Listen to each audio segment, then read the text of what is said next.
Hello students, आज हम unit 2 की पोएम आई एम लकी करेंगे।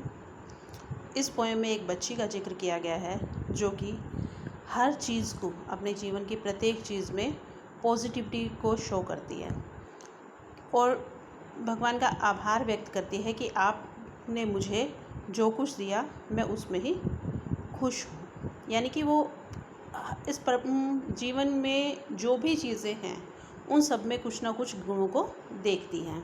वैसे हम मनुष्यों की आदत होती है कि हम हर चीज़ में गुणों की अपेक्षा अवगुणों को देखते हैं, लेकिन इसमें जीवन के प्रति जो हमारा पॉजिटिव व्यू है उसको शो किया गया है। Let's start. I am lucky.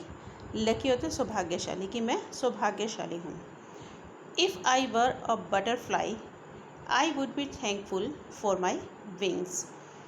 इसमें छोटी बच्ची ये कहती है कि if I were A butterfly, कि अगर मैं एक तितली होती, आई वुड बी थैंकफुल, तो मैं आपके प्रति आभारी होती, फॉर माई विंग्स, अपने पंखों के लिए। यानी कि मैं इसलिए आभारी होती क्योंकि मेरे पंख होते और पंखों की सहायता से मैं कहीं भी उड़ सकती थी। इफ़ आई वर ए मैना इन ए ट्री, कहते हैं अगर मैं पेड़ पर रहने वाली एक मैना होती, I would be thankful that I could sing, तो भी मैं आपकी आभारी होती क्योंकि मैं गा सकती। If I were a fish in the sea, I would be thankful, कहते अगर मैं समुद्र में रहने वाली एक मछली होती, आई वुड बी थैंकफुल, तो भी मैं आपकी आभारी होती। That I can Regal and giggle with Glee, क्योंकि मैं पानी में रहकर अपने मुंह से बुलबुले निकाल सकती, अपनी मस्ती में लोटपोट हो सकती, इसलिए मैं आपकी आभारी होती। So I just think I am lucky to be me, इसलिए मैं सोचती हूँ कि मैं जो हूँ उसमें बहुत ही खुश हूँ, बहुत ही सौभाग्यशाली हूँ। नॉट यू बट मी, तुम नहीं परंतु मैं। If I were an elephant, अगर मैं एक हाथी होती, I would be thankful that I can raise my trunk, तो मैं आपके प्रति आभारी होती क्योंकि मैं अपनी सूंड को ऊपर उठा सकती थी। If I were a kangaroo, I would try to hop, hop होता है कूदना, कहते अगर मैं एक कंगारू होती तो मैं ऊपर तक कूदने की कोशिश करती। Right up to the moon, बिल्कुल सीधे उस चंद्रमा तक।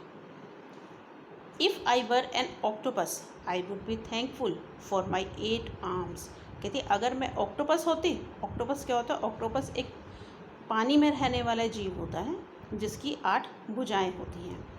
तो ये बच्ची कहती है कि if I were an octopus, अगर मैं एक ऑक्टोपस होती, I would be thankful for my 8 arms, तो अब मैं अपनी 8 भुजाओं के लिए आपका शुक्रिया अदा करती।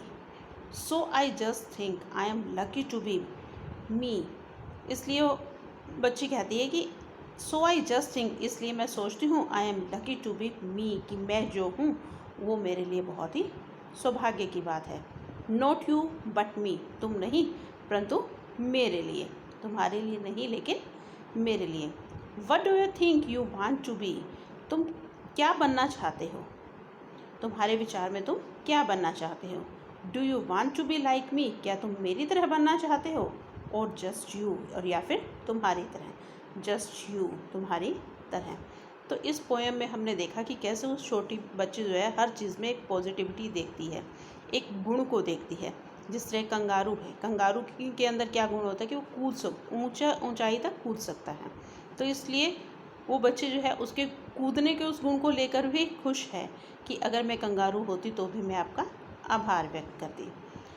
कंगारू जो है एक ऐसा पशु होता है जिसके शरीर में ही एक पाउच बना होता है, एक पॉकेट की तरह, जैसे हमारी पैंट्स में पॉकेट्स होती हैं जिसमें हम पैसे रखते हैं, इसी तरह कंगारू के शरीर में जो है एक पाउच बना होता है जिसमें वह अपने बच्चे को रखकर उसकी देखभाल करता है। अब इस लेसन में नीचे न्यू वर्ड्स दिए हुए हैं। बटरफ्लाई तितली, मैना, मैना एक पक्षी है जो कि गाना गाती है। फिश समुद्र में रहने वाली मछली, फिश होती है मछली जो पानी में रहती है। कंगारू, अभी मैंने बताया कि कंगारू जो होता है एक जीव होता है जिसके शरीर में एक पाउच बना हुआ होता है और जो अपने बच्चे की देखभाल करता है वहाँ रख कर, और ये ऊंचा कूद सकता है। ऑक्टोपस भी एक पानी में रहने वाला जीव है और इसकी 8 टांगें होती हैं। Thank you, have a nice day.